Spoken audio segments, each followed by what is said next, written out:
As the end of the year rapidly approaches, the massive onslaught of big-name games have finally now all been released, giving me a chance now to go back and play catch-up. With that, I wanted to make sure I was able to finish Ubisoft's latest entry into the Assassin's Creed series, Revelations, before my top 10 games of the year video next week. Revelations essentially gives us more of the same, with little new being brought to the table, but another epic chapter in the Templar Assassin War and the impending doom that awaits the modern world. Montreal has not been home to the Assassins for almost 300 years now. Can we still claim it for our own? Are we welcome there? I am wary of this fight, Claudia. Not because I am tired, but because our struggle seems to move in one direction only, towards chaos. The game picks up immediately following the crazy events that took place at the end of Assassin's Creed Brotherhood, where Desmond is locked inside the Animus in some kind of comatose state. Essentially, Desmond's mind, when combined with the Animus, is unable to differentiate his own memories from those of the past, so to wake up, he's going to have to continue to relive Ezio's memories. Ezio's story continues much later in his life, where he's tracking down the secrets hidden in a library by Altair from the events that took place following the first game. To unlock the door to the library, Ezio will have to travel to Constantinople to hunt down a series of Masyaf keys, each containing memory fragments imprinted long ago by Altair.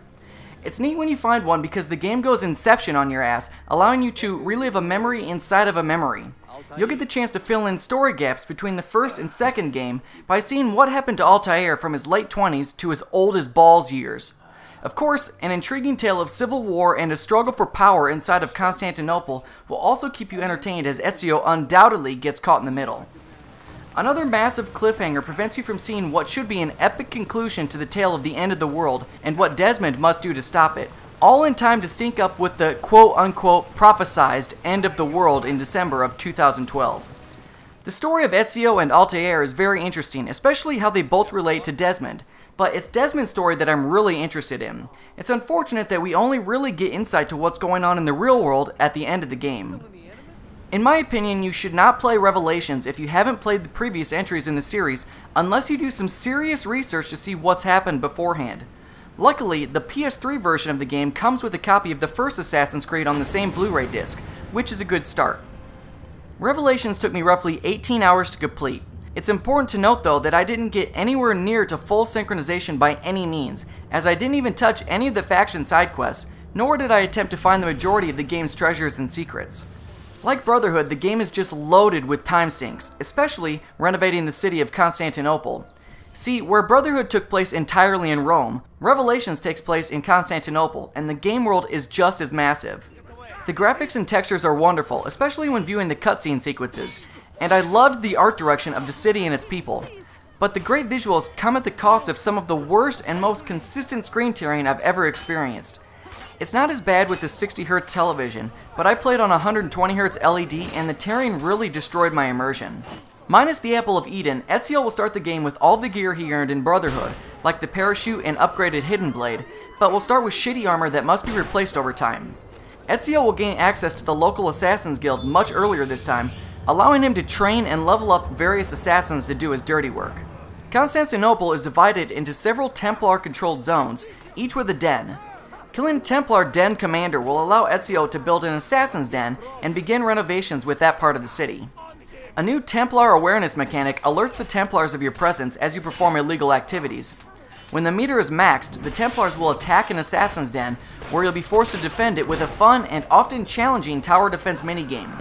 The only way to prevent Templars from overtaking a den is to train a master assassin and assign him to that location. Mediterranean Defense is the new system used to train your assassins. Templars have control of various cities in the Mediterranean, and you've got to send your assassins on missions to regain control. Once you've gained control, you'll earn income and resources from that city, but the Templars will actively try to take it back, so you have to constantly monitor these cities and continue to perform missions to hold them. In the end, I found this to just be a giant micromanagement waste of time, as I really only wanted to create a bunch of master assassins and then be done with it.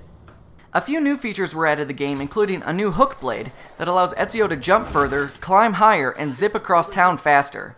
To me, this was the coolest feature in the game, but I found the controls to be sloppy at times. More often than not, I simply lost control of Ezio and sent him jumping and climbing areas I did not want him to be, especially in intense and clutch situations. A pretty elaborate bomb system was also implemented that allows Ezio to craft bombs with various effects. Bombs can be used to kill, incapacitate, stun, disorient, and distract enemies, giving Ezio all kinds of new options to take out or sneak around his foes. Animus fragments are also scattered throughout the city, and when enough are collected, missions are unlocked for Desmond that puts you in a first-person perspective that requires puzzle solving and platforming.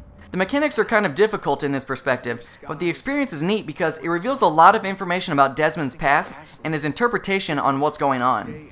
The multiplayer system from Brotherhood has returned, and while there are several game-type variations, the mechanics, perks, and abilities are pretty much the same. Typically, you're going to be hunting down a randomly assigned enemy while trying to avoid being detected by whoever's hunting you down. Much could be said about the complexities and strategy involved in the multiplayer, and I'm not the guy to do it. I don't have enough experience online to say anything beyond simply that it's fun to play, and if I had more time, this would probably be the multiplayer game that I'd be playing. In the end, Assassin's Creed Revelation is really just more of the same. There aren't that many unique new features to the game, it's simply the next part of the story. It's the same mechanics, the same types of missions, and the same city renovation. To me, it drew the game out too long. If no new mechanics or features are to be added to the game, why make it 20 hours long? Give me the remainder of the story and be done with it.